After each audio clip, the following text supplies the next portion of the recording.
እግዚአብሔር አምላካችንን እጅግ በጣም አድርገን ስለዚህ ሰዓት እናመሰግነዋለን። እንግዲህ ሁሉ ጊዜ ያው ማክሰኞ ነው። በዚህ ሰዓት የምንመለከተው የራእይን መጽሐፍ ነው። ራእይ ምዕራፍ 7 ቁጥር 7 እና 8 ላይ ደርሰናል።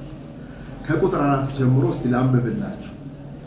የታተሙትን ቁጥር ሰማሁ። ከእስራኤል ልጆች ነገድ ሁሉ የታተሙት 144,000 ነበሩ። ከይሁዳ ነገድ 12,000 ታተሙ። ከሮቤል ነገድ 12,000፣ ከጋድ ነገድ 12,000፣ ከአሴር ነገድ 12,000፣ ከንፍታሌም ነገድ 12,000፣ ከምናሴ ነገድ 12,000፣ ከስምዖን ነገድ 12,000፣ ከሌዊ ነገድ 12,000፣ ከይሳኮር ነገድ 12,000፣ ከዛብሎን ነገድ 12,000፣ ከዮሴፍ ነገድ 12,000፣ ከብንያም ነገድ 12,000 ታተሙ ይላል። እንግዲህ የጠራሁት 12ቱን ነገድ ነው እና ከሌዊ በኋላ የምንመለከተው ይሳኮር፣ ዛብሎን እና ዮሴፍን ዛሬ እናያለን። በመጨረሻ የሚቀጥለው ሳምንት የቢንያምን ነገድ አይተን 144,000ን እንጨርሳለን። እስቲ እግዚአብሔር ደግሞ በብዙ መልኩ ወደ ህይወታችን እንዲመጣ ብዙ መብራት እንዲያበራ መገለጡን፣ ኃይሉን፣ ጸጋውን እንዲያበዛ እንድናመሰግነው አጭር ጸሎት እንጸልያለን። ሃሌሉያ። ተመስገን፣ ተባረክ፣ ከፍ በል አባት ሆይ፣ ስምህ ከዘላለም እስከ ዘላለም የተባረከ ይሁን። ተመስገን። ይህንን የታተመ መጽሐፍ ደግሞ እንድትፈታው ፈቃድ ስለሆነ ተመስገን። በዚህ እውነት ውስጥ ብዙ ነገር ወደ ህይወታችን ያንተ ክብር መገለጥ፣ ጥበብ፣ ማስተዋል እየመጣ ስላለ ክብር ምስጋና ላንተ ይሁን። ዛሬም ደግሞ በምናያቸው በያዕቆብ ልጆች ህይወት የምንካፈለው የህይወት ኃይል በብዙ ይበዛልን ዘንድ አይኖቻችን እንዲበሩ እንጸልያለን። የጥበብ የመገለጥ መንፈስ ይብዛ። የጸጋ ሁሉ አባት እግዚአብሔር ሆይ ህይወት ይትረፍረፍ። በመስማት በህይወታችን ውስጥ በምትለቀው ጸጋ ኃይል ደግሞ የህይወትን ፍሬ ማፍራት እንድንችል እንድትረዳን እንለምንሃለን። በነገር ሁሉ ስምህ ይባረክ፣ በኢየሱስ ክርስቶስ ስም አሜን።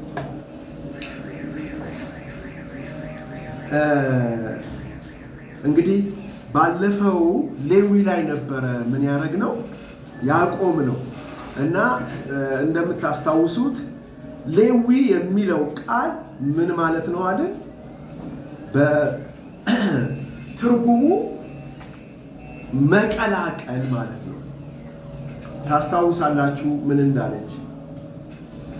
ልክ ሌዊን በወለደች ጊዜ ከዚህ በኋላ ባሌ ከኔ ጋራ ምን ይሆናል? ይጠጋጋል ነው የሚለው አማርኛው። እንግሊዘኛው ግን ጆይንድ ነው የሚለው። ባሌ ከኔ ጋራ ምን ይሆናል? ይጣመራል።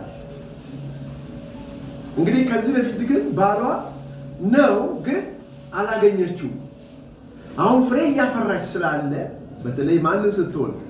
ሌዊ ስትወልድ ይጠጋጋል ብላ ተናገረች። እና ምንድነው እንትኑ የዚህ ስም መንፈሳዊው መልእክቱ ምንድነው አለ? የነፍስና የመንፈስ ጥምረት ነው። መንፈስ ነፍስ ያገባታል። ከጌታ ጋር የሚተባበር አንድ መንፈስ ነው ብሎናል ጳውሎስ። ከጌታ ጋር ሰው የሚተባበረው እንዴት ነው? ጌታንስ የት አግኝቶት ነው የሚተባበረው የሚል ጥያቄ ሊነሳ ይችላል። ከጌታ ጋር ሰው የሚተባበረው በመንፈሱ ነው። በመንፈሱ ነው።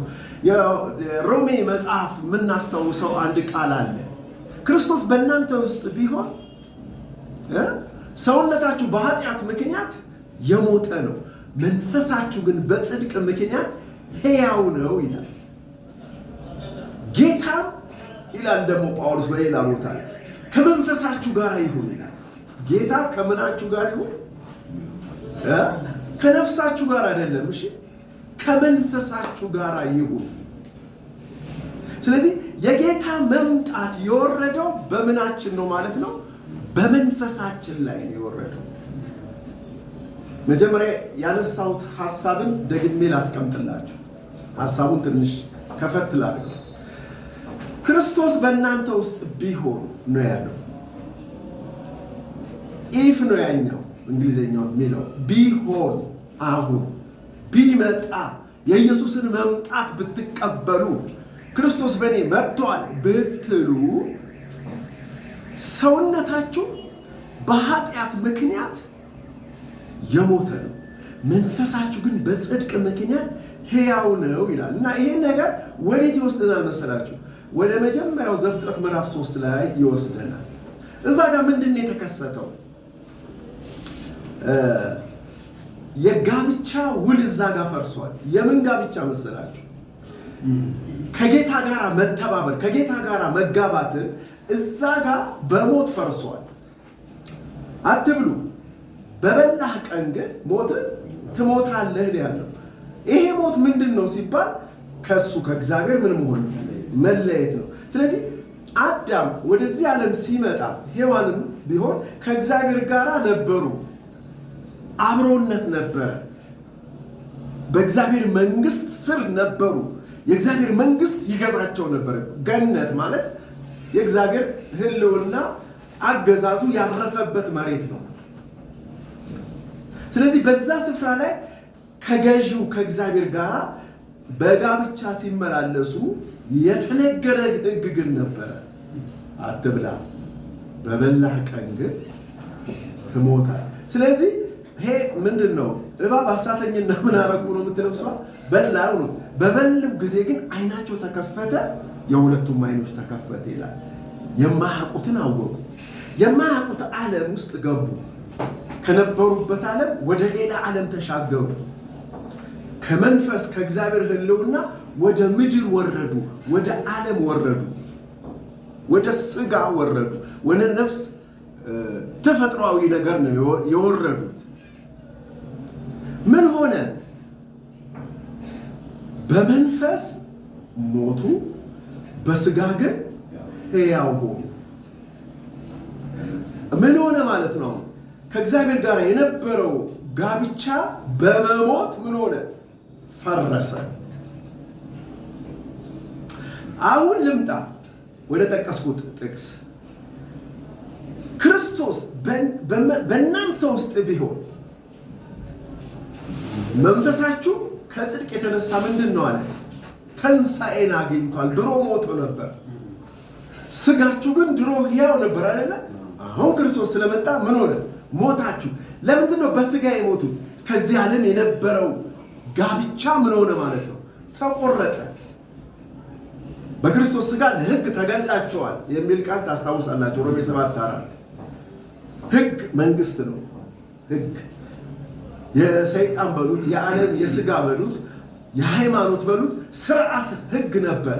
በዚህ ሕግ ነው ሰው የሚተዳደረው፣ ሰውነት የሚተዳደር። ሰውነታችሁ በኃጢአት ምክንያት ክርስቶስ ስለመጣ ገሎታል። አሁን ከዚህ ዓለም ጋር የነበረ ጋብቻ ውል ምን ሆነ? ፈረሰ። በሞት ሰውነት ሞተ። በቃ ጋብቻው ፈረሰ። አሁን መንፈስ ምን ሆነ? ሕያው ሆነ። ለሌላው ምን ትሆናላችሁ አለ? ጋብቻ ትፈጽማላችሁ ይላል ጳውሎስ። መንፈሳዊ ጋብቻ ምን ሆነ ማለት ነው? ተፈጸመ። ስለዚህ ምንድነው እዚህ ጋር እየተካሄደ ያለው ሲል የነፍስ ፈቃድ፣ የነፍስ ምኞት ምን ሆነ? ክርስቶስ ሲመጣ ተገደለ። ሰውነት ሞተ ማለት ያ ነው። እንግዲህ ሞት ያስተሳሰብ ሞት ነው፣ የፈቃድ ሞት ነው፣ የስሜት ሞት ነው እንጂ የሌላ አይደለም እያወራን ያለ ነው። አሁን ሲመጣ ግን ክርስቶስ አዲስ ስብዕናን ምን አደረገን? አጎናጸፈን። ሰውነትን ሰጠን፣ ሌላን ሰውነት ሰጠን። አሁን ሙሽራ ሌላ እንደ ንጽሕት ድንግል ለክርስቶስ ኢየሱስ ምን አድርጌያቸዋለሁ? አጭቻቸዋለሁ የሚል ቃል እናስታውሳለን። እና ሌላ አዲስ ሴት ምን ሆነች? ድንግል የሆነች ያረከሰች ንጹህ መርከስም የማትችል ውሸት በአንደበታቸው አልተገኘም ይላል የዚህ መጽሐፍ ሐሳብ መጨረሻ ስንደርስ።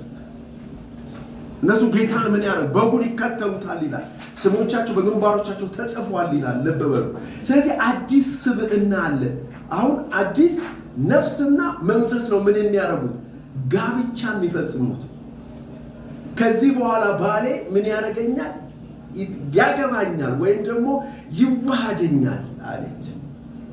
ከዚህ በፊትስ ነፍስ ፍሬ ማፍራት በማትችልበት በኃጢአት ዓለም ስለነበረች ጋብቻው ምን አላለም? አልተፈጸመም። ሃይማኖት ላይ ልምድ እያደረጉ ያሉ ሰዎች በክርስቶስ ነን ሃሌሉያ ቢሉ ኖ ኖ ኖ ኖ ሰው ለሕግ ቆሞ ሳይሞት ክርስቶስን ማግባት አይችልም። ክርስቶስን መያዝ አይችልም።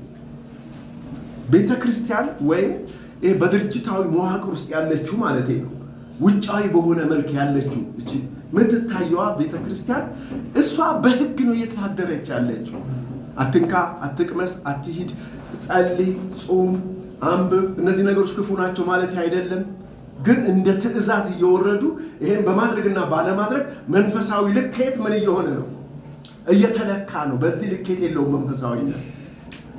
ግን እንጸልያለን፣ የምንጾመውንም እንጾማለን፣ የምናነበውንም እናነባለን፣ የምንሰማውም እንሰማለን። በመንፈስ ኃይል በስጋ ሳይሆን። ስለዚህ የስጋው ዓለም ሞተና የመንፈስ ዓለም መጥቷል። ያ ጋብቻ ሲፈጸም ሌዊ ወደሚለው የህይወት ከፍታ ውስጥ እግዚአብሔር ምን አደረገን ማለት ነው? ሳበን፣ አስገባን ማለት ነው። ኦኬ። ከሌዊ በኋላ የምናየው ምንድነው? ይሳኮር የሚል ነው። ይሳኮር ማለት የስሙ ትርጉም ደሞዝ ወይም ካሳ ማለት ነው። የድካም ክፍያ፣ የኪራይን ክፍያ በሉት ከፈለጋችሁ። ይሳኮር በዕብራይስጥ ቋንቋ ምንድነው? ካሳ፣ ደሞዝ ማለት ነው። እንግዲህ በዚህ ቃል ውስጥ የምንመለከተው ወደ ይሳኮር ከፍታ ሰፈር ስንገባ የተትረፈረፈ የእግዚአብሔርን በረከት ወደምናገኝበት ሰፈር ምን ሆንን ማለት ነው? ገባን ማለት ነው። በርግጥ ስለ በረከት በተነሳ ቁጥር ሰው ብልጭ የሚልበት አንድ ነገር ነው። ምን አይነት በረከት ነው? የምድር ሀብት ነው። የምድር ሀብት ግን መጽሐፍ ምንድን ነው የሚለው? መንፈሳዊ ሀብትን ነው። ከእግዚአብሔር ጋር ሰው ህብረት ሲያደርግ ምን የሚለው የሚያገኘው የት እናስታውሳለን? ኤፌሶን ምዕራፍ 1 ቁጥር 3 ምን ይላል? በክርስቶስ በሰማያዊ ስፍራ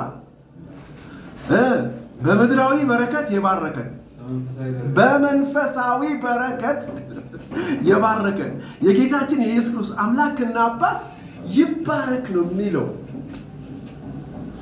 ገና ዓለም ሳይፈጠር በክርስቶስ ኢየሱስ ያለ ነውር እንሆን ዘንድ ምን አደረገ?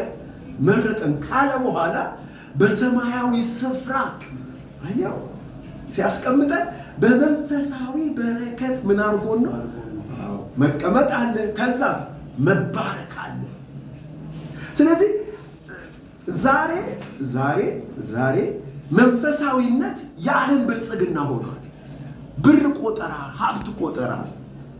አሁን እኛ እንዲያው እግዚአብሔር ሰላም ሰጥቶን በጸጥታ እየኖርን ነው እንጂ እኮ ወጣ ብለን የሃይማኖትን ሰፈር ብንሄድ ኤክሰለንስ ይባላል። ከፍ ያሉ በቃ የመንፈስ ልምምድ አላቸው የተባሉ ሰዎች የሚያስቡ ስለምንድን ነው ብትለኝ የግል አውሮፕላን ስለማግኘት ነው እያለሙ ያሉት። ከምንም ነገር ህንፃው ምኑ እያየን ነው። ግን የግል አውሮፕላን በእኛ ሀገር ነው ያሉት። ሌላው ዓለምም አግኝቷል። የእኛ ሀገር ሰዎችን ነው ያወራው። ምንድነው ህልማችን? በዓለም መዞር፣ በዓለም አሁንም ገናንነት፣ ገዢነት፣ እዚህ ዓለም ላይ መንገስ፣ ከፍ ማለት ይሄ ነው የሃይማኖት በረከት። ቸርች ሲስተም በረከት ይሄ ነው። የብልጽግና ወንጌል ይባላል። ይሄ ነው በረከቱ። ግን መጽሐፍ ይሄን አለ ወይ ብንል፣ እነ ጳውሎስ ይሄን አስተማሩ ወይ ብንል፣ በፍጹም በፍጹም ይሄው አንብቤዋለሁ። በሰማያዊ ስፍራ በመንፈሳዊ በረከት ብሎ ነው ቁጭ ያደረገልን። ታዲያ እንደዚህ ስትል ይህን የምድር በረከት አናገኝም ማለት ነው የሚል ሰው ሊነሳ ይችላል። እሱ እንደ ፈቃዱ ትበላለህ፣ ግን እሱ ጉዳያችን አይደለም፣ ትኩረት የምንሰጥበት አይደለም። እግዚአብሔር የፈጠረውን እንስሳም ቢሆን ማንኛውም ነገር ሳይበላ መጠጊያ ሳይኖረው የሚለብሰው ሳይኖረው ሊተወው አይችልም። ተውት፣ እሱ ለእግዚአብሔር እንተወው። እሱ ተው። አንዲት ድንቢጥ በማዕጅ ናት ይላል። ያለ አባታችሁ ፈቃድ ምን አትልም ማለት ኢቭን የፀጉራችሁ እንኳን ብዛት ምን ትብሏል ተቆጥሯል ብሎ ስለ ፀጉራችን ያሰበ እግዚአብሔር ስለሚበላውና ስለምጠጣው ነገር ወይ ስለምኖርበት ነገር እሱ አያስብም ብሎ ማሰብ ክህደት ነው፣ ወይም እግዚአብሔርን አለማወቅ ነው በእርግጥ። ስለዚህ እግዚአብሔርን ስለ ውጫዊ በረከት ስለ እነዚህ ነገሮች ላምልከው፣ ልጥራው፣ ልጸልይ፣ ልጹም፣ ላገልግል፣ ይሄ ነው ከፍ ያለው ክህደት ብዬ የማስበው። በፍጹም እግዚአብሔር በዚህ ጉዳይ ላይ እንደዚህ አይነት ትምህርት ወይም ክርስቶስ እንኳን ቢሆን ምን አላለ አላስተማረም። ያለህን ሽጠህ እንደገና ለድሆች ሰጥተህ እርቃንህን ተከተለኝ፣ ባዶ እጅህን ተከተለኝ። ስለዚህ አደም ሀብታም አይደለም ልትለኝ ትችላለህ። ከዚህ ጋር ይገናኛል። እሱ ከፈለግ ማገናኘት ይችላል። ስጋን ነው የምትተው። የስጋ የነፍስ ምኞት ፍላጎትን ስትተው ዓለምን ነው ሽጠህ የምትመጣው። እንዴት ልኖር? እንደ እግዚአብሔር ፈቃድ እንኖራለን። እግዚአብሔር ይመስገን። በቃ ምንድን ነው የሚለው? ስለዚህ ነገር ለምን እንደምናገር ባላውቅም ምንድን ነው የሚለው ሰለሞን መክብብ ላይ ያለ እግዚአብሔር ፈቃድ የበላ ደስ ብሎትም ተድላን የቀመሰ ካለ እንደ እግዚአብሔር ፈቃድ ነው የምንኖረው አልኩት እኮ። እንግዲህ አስቡ፣ አንድ ጉርሻ ጠቅልለህ ወደ አፍህ ምን የምታደርገው የምትከተው ጊዜ የበላትን ሙዝምቱን ሳምቡሳ ማፈቅዶልህ ነው? በእግዚአብሔር ፈቃድ ነው። ስለዚህ እግዚአብሔር ሁሉን ይገዛል አይደል? የእግዚአብሔር መንግስት ሁሉን ምን ታደርጋለች? ትገዛለች ካለ ሁሉን ነገር ተቆጣጥሮ ያለ እግዚአብሔር ነው። ስለዚህ ስለ ውጫዊ ዓለም ስለዚህ ዓለም ለእግዚአብሔር ምን እናደርገዋለን? እንተወዋለን። የሚያስጨንቃችሁን ሁሉ በእግዚአብሔር ላይ ምን አድርጉት አለ? ጣሉት ማለት መተው ነው። አንተ ግን ጽድቅንና መንግስቱን እሻ ነው ያለው ኢየሱስ ሲያስተምር አይደል? ስለምትበሉ ስለምትጠጡ ስለሚጠፋው ዓለም ምን አትበሉ፣ አትጨነቁ። ስለዚህ ምንድነው እዚህ ውስጥ አስገብቶኝ የምናገርበት ትልቁ ነገር ዛሬ መንፈሳዊ ነን፣ የእግዚአብሔር ልጆች ነን፣ ክርስቶስን እናምናለን የሚለው ህብረተሰብ የታሰረበት ወጥመድ ይሄ ነው። ከዚህ ውጭ አይደለም። ከላይ ፖፕ ፓስተሩ ወይ ደግሞ ምንድነው ወንጌላዊ ነቢይ በለው ታች ምዕመኑ ድረስ በሙሉ የታሰረው በምንድን ነው? በውጫዊ በረከት ነው። ስለ ውስጣዊ በረከት ሊገባውም ሊረዳውም አልቻለም። በጣም የሚያሳዝን ነገር ይሄ ነው። ኢቭን ምን እንደሆነ ስለጠፋባቸው ነው። ታውቃላችሁ፣ ያስቡትና ምን ይላሉ? ስለ መንፈሳዊ ነገር ካሰቡ በጣም ትልቁ መንፈሳዊ ነገር ካሉት ለነፍሳት መመስከር ትልቁ በቃ መንፈሳዊ ነገር ነው የሚሉት። ለነፍሳት ከመሰከር ልክ እንደኔ ደግሞ ወንጌል አሁን ልክ እያስተማርኩ አይደል? እንዲህ ከሰበክ ምን አሰብክ ማለት ነው? መንፈሳዊ ነገር አሰብክ ማለት ነው። ግን ከዚህ ከፍ ያለ ነው። ስለዚህ ሂሳኮር በመንፈሳዊ በረከት ምን መሆን ነው? ስለዚህ አንድ የእግዚአብሔር ልጅነቱን የምታረጋግጠው በአስተሳሰቡ ነው። ቀርበ ደግሞ በፍላጎቱ ነው፣ በምኞቱ ነው። የእግዚአብሔር ልጅ መሆኑን የምታውቀው ስለ ራስህም በዛው የምትረዳው ይሄንን ነው። ምኞቴ ፍላጎቴ ምንድን ነው? ስለ ምድራዊ ነገር የምታስብ ከሆነና የምትፈልግና ጸሎትህም ትምህርትህም ነገር እዚህ ውስጥ ከሆነ የሳኮርነት ደረጃ አልደረስክም። የመንፈሳዊ ብልጽግና አቅሙ አላገኘህም። የእግዚአብሔር ስም ብሩክ።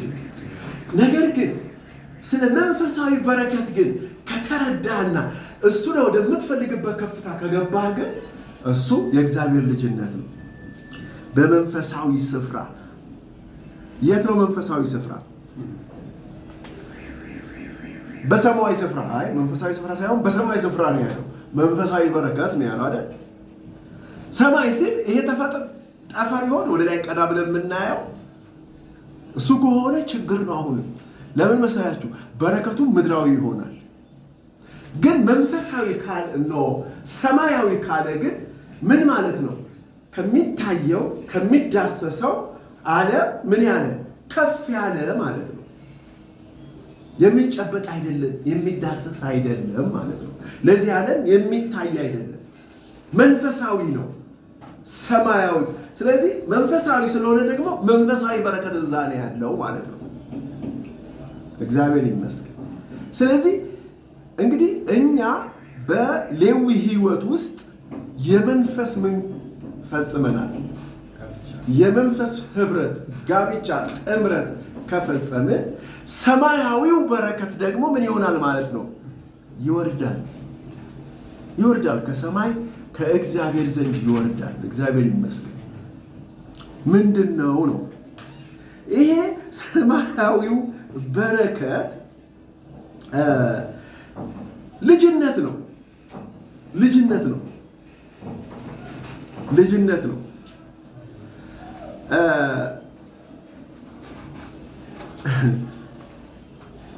በዚህ ሮሜ ምዕራፍ 8 ቁጥር 1 ላይ በኃይል የእግዚአብሔር ልጅ ሆኖ ስለተገለጠው ይላል። ስለማን ሲናገር? ስለ ክርስቶስ። በኃይል የእግዚአብሔር ልጅ ሆኖ ምን መሆኑ? መገለጥ። ደግሞ እንደዚህ ሲታሰብ ምን ይታሰባል? ልክ በኃይል ትገለጥና ደግሞ ሽባ ትተረትራለህ አይደል? በመንፈስ ቅዱስ ኃይል ተሞልተህ እውር ታበራለህ፣ ሙታን ታስነሳለህ። ምን ይሄ ነው መንፈሳዊ በረከት ይልሃል። ደግሞ ሌላው እኔ አይደለም ነው የምለው፣ ይሄም አይደለም።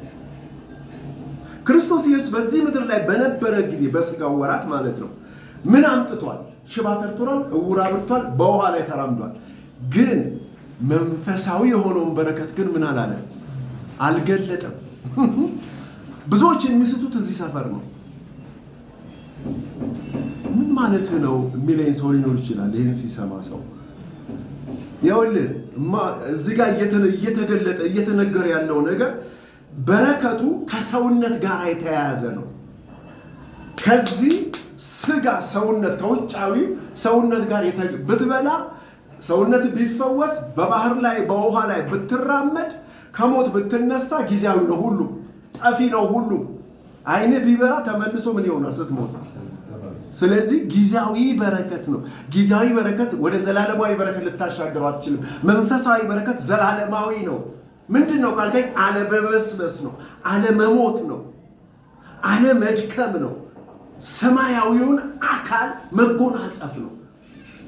ኢየሱስ ክርስቶስ ሞተ አይደል? በቃ ጨረሰ። የዚህን ዓለም ነገር ጨረሰና ሞተ። ከዛ ምን ሆነ? በሶስተኛው ቀን በኃይል የእግዚአብሔር ልጅ ሆኖ ምን ሆነ? ተነሳ። ማለት የዛኔ ነው። በኃይል ሲነሳ የዚህ ዓለም የትኛውም የተፈጥሮ ሕግ ሊቆጣጠረው አልቻለም። ሞት ይይዘው ዘንድ አልቻለም። አንድ ጊዜ ምን ሆነ አለ? ሞተ። ከዚህ በኋላ ምን አይልም? አይሞትም ማለት ለምን? የያዘው ስብዕና የያዘው ሰውነት አለመሞት፣ ዘላለማዊነት፣ አለመጥፋት። እንግዲያውስ መንፈሳዊ በረከት ይሄ ነው።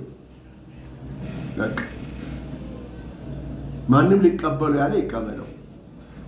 እግዚአብሔር በቀኙ በሰማያዊው ስፍራ መንፈሳዊም በረከትን የባረከን ካለ በራሱ ባህሪ፣ በራሱ ማንነት፣ በራሱ ስልጣን፣ ኃይል፣ ክብር ምን ማለት ሆኖኛል? መባረኩ እንደሆነ እንረዳ። እንግዲህ ለዚህ በረከት ጨርቄን ማቄን ቅሌን ሳንል ወጥተናል። ወደኋላ ላንመለስ ማለት ነው። ለምን? ከዚህ የሚበልጥ የለም። አያችሁ፣ ከዚህ የሚበልጥ የለም። እንግዲህ ይሳኮርነት ወደ እግዚአብሔር ልዕልና ውስጥ መድረስ ነው አይደለ እንዴ? ምንድን ነው ያለ? ከእንግዲህ ወዲህ ባሪያ እንጂ ይቅርታ ልጅ ነህ እንጂ ባሪያ አይደለህም። ልጅም ከሆንክ ደግሞ ምንድን ነው ያለ? የምን የእግዚአብሔር ወራሽ ነህ። እግዚአብሔር ማንነቱን ምን ታደርገዋለህ? ትወርሰዋለህ። ይቀበለው ያለው በቃ ይኸው ነው። እግዚአብሔርን ነው የምትወርሰው ራሱን። እሱን ስትወርሰው ምን ትሆናለህ? ማትሞት፣ ማትጠፋ፣ ማትበሰብስ፣ ማትደክም ዘላለማዊነት ትወርሳለህ። ሰማያዊ አካል ይኖርሃል። ይሄ ደግሞ ለማን ነው ካልከኝ፣ ለፍጥረተ ዓለም በሙሉ በረከት ነው። አየህ፣ ለፍጥረተ ዓለም በሙሉ ታላቅ በረከት ነው። እንግዲህ ይሄ የተዋረደውን ስጋችንን ምን ያደርገዋል ብሎናል? ክቡር ስጋውን ይመስል ዘንድ ምን ያደርገዋል? ይለውጠዋል ብለዋል። ይለውጠዋል። እና ይሳኮር ማለት ምን ማለት ነው ተባባልን ስጀምር? ደሞዝ ደሞዝ፣ ሌላስ ካሳ። እንግዲህ እግዚአብሔር ይክሳል። ምንድን ነው ይሄ ቃል? አንድ ሰው ካሳ የሚሰጠው ለምንድን ነው? ንብረቱ ሲወሰድበት አይደል? ሲከስር፣ ሲያጣ፣ ሲጎሳቆስ ስለ አንድ ነገር ማለት ነው። ያ ተጎሳቆለበት ነገር ምን ዋጋውን ያገኛል ማለት ነው። እንግዲህ በእግዚአብሔር እንኳን ቢሆን መድከማችን ምኑ ማጣታችን በራሱ በእግዚአብሔር ጸጋ አቅም ቢሆንም ግን እግዚአብሔር ምን አደርጋለሁ አለ? እክሳለሁ ብሏል። ሲክስ ብር አይደለም ቢክስ ማለት ነው። እግዚአብሔር ይመስገን። አየህ፣ እዚህ ዓለም ላይ ለእግዚአብሔር ብዙ አገልግሎት ልበለው እናገለግለዋለን። ብዙ ነገር እንደክማለን። እኔ አልደከምኩም፣ የእግዚአብሔር ጸጋ ነው የደከምኩት ይላል ግን ጳውሎስ። በእርግጥ ቢሆንም ግን እሺ እስከ ሞት ድረስ እንታመናለን። ሞትን በሚመስል ሞት ምን እያደረግን ነው? እየተባበርን ነው። ስለዚህ እግዚአብሔር ደግሞ በትንሣኤውን በሚመስል ትንሣኤ ደግሞ ምን ያደርገናል? ይክሰናል ማለት ነው። አንድ ቃል አሁን ይሄን ሳወራ እንትን መጣ። ምንድን ነው የሚለው? ሮሜ 8:18 መሰለኝ። አሁን በዚህ ሰዓት ስላለው መከራ፣ የጊዜውን መከራ ከሚመጣው ክብር ጋር ምንም እንዳይደለ አስባለሁ አለ። ምን ማለት ነው? አሁን ያለ የጊዜው ምን ማጣት፣ ችግር፣ ውድቀት፣ ምን የፈለከውን ሰብስበው የሆንከውን ነገር ልትቀበለው ካለው ወይም እየተቀበልከው ካለው ክብር ጋራ ምን አይልም፣ ሚዛን ላይ አይቀመጥም። ምንም ነው ይላል። ምንም ማለት እንግዲህ ያሳያችሁ ቁጥር ውስጥ የገባ አይደለም፣ ተራ ነገር ነው፣ ባዶ ነው። ለዚህ ነው ካሳ ብዬ መናገር አነሰብኝ። ቃሉ ተራ ነው። አየህ፣ ካሳ፣ ደሞዝ። እንዴ ምን አድርጌ ነው ደሞዝ የሚከፍለኝ እግዚአብሔር? ምንም ልጠይቀው አልችልም እግዚአብሔር። ግን እግዚአብሔር ይመስገን ይሳኮርነት ግን እግዚአብሔር አዘጋጅቷል። ስለዚህ ወደዚህ ከፍታ እግዚአብሔር ምን እያደረገን ነው? እየሳበን ነው። ቀጥሎ የምናየው ምንድን ነው? ዛብሎን ነው። ታስታውስታላችሁ፣ ዛብሎን ነው። በመንፈስ ስርዓት የተዘረዘረው ቀጣዩ ነገድ አሁን የጠራሁት ነው። ዛብሎን ይባላል። እንግዲህ ዛብሎን ማለት ምን ማለት ነው ካላችሁኝ፣ ማደሪያ ተብሏል። ዛብሎን ምን ማለት ነው? ማደሪያ።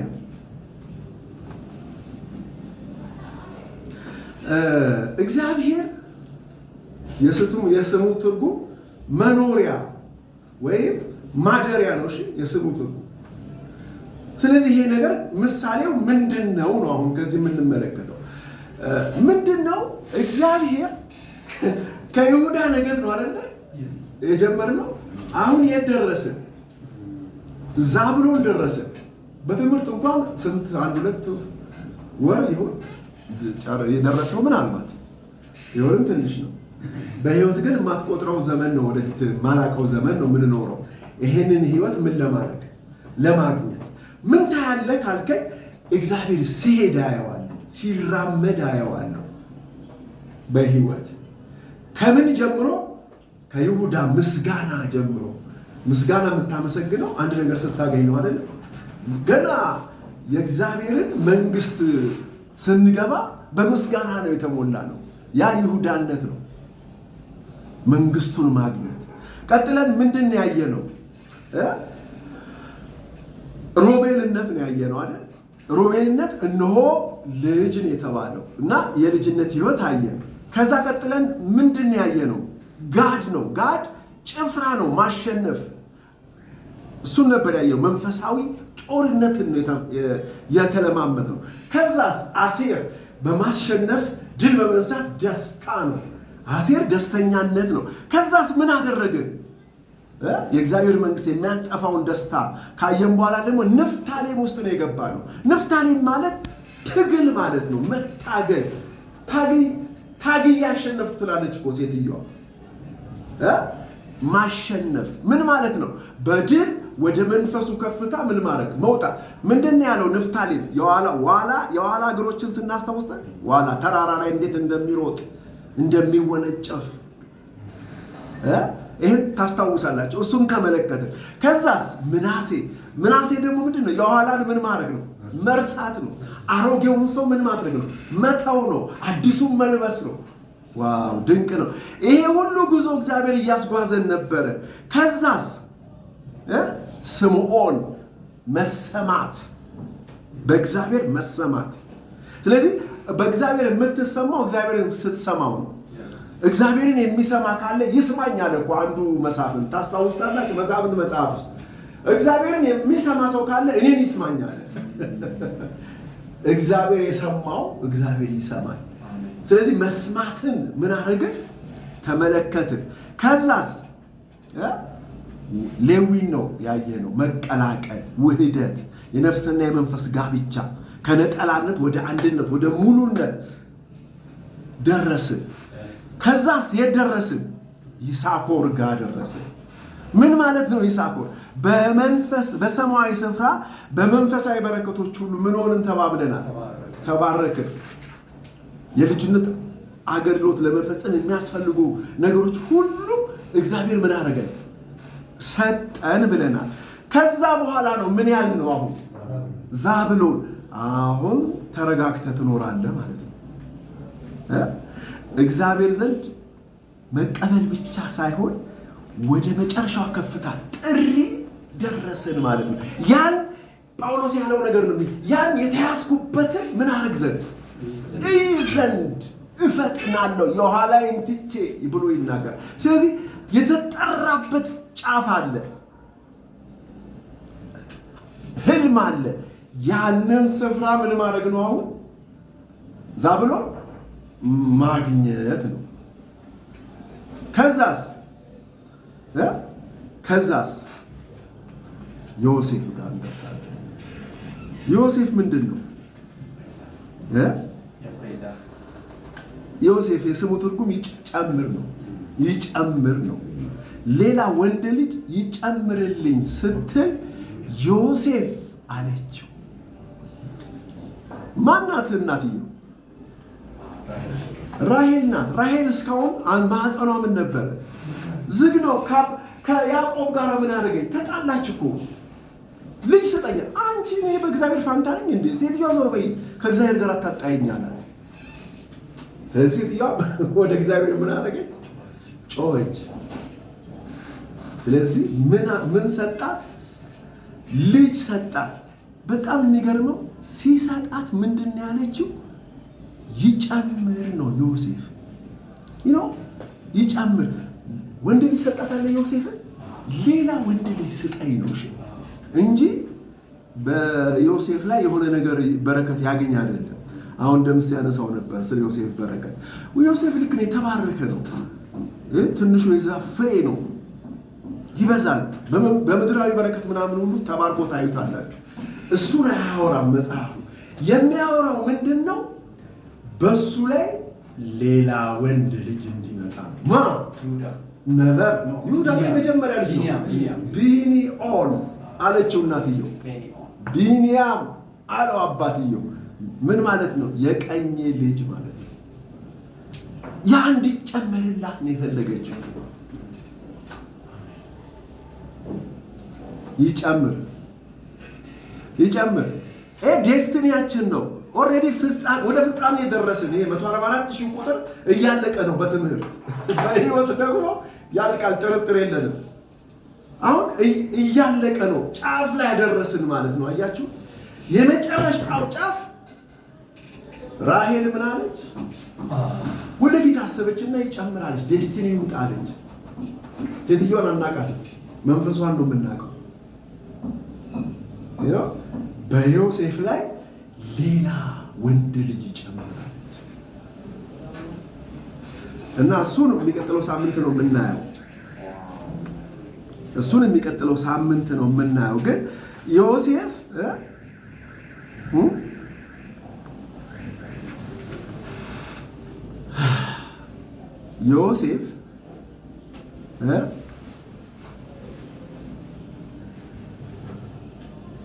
ወደፊት ሊመጣ ያለውን ዘመን የሚያመለክት ትንቢታዊ ስም ነው ዮሴፍ።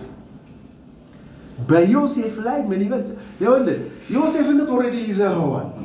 እስከ ዮሴፍ ደርሰናል። በነገራችሁ ላይ ይዘነዋል፣ መጥቷል እኮ። ግን ማለቅ የለበትም ይሄ ጉዳይ።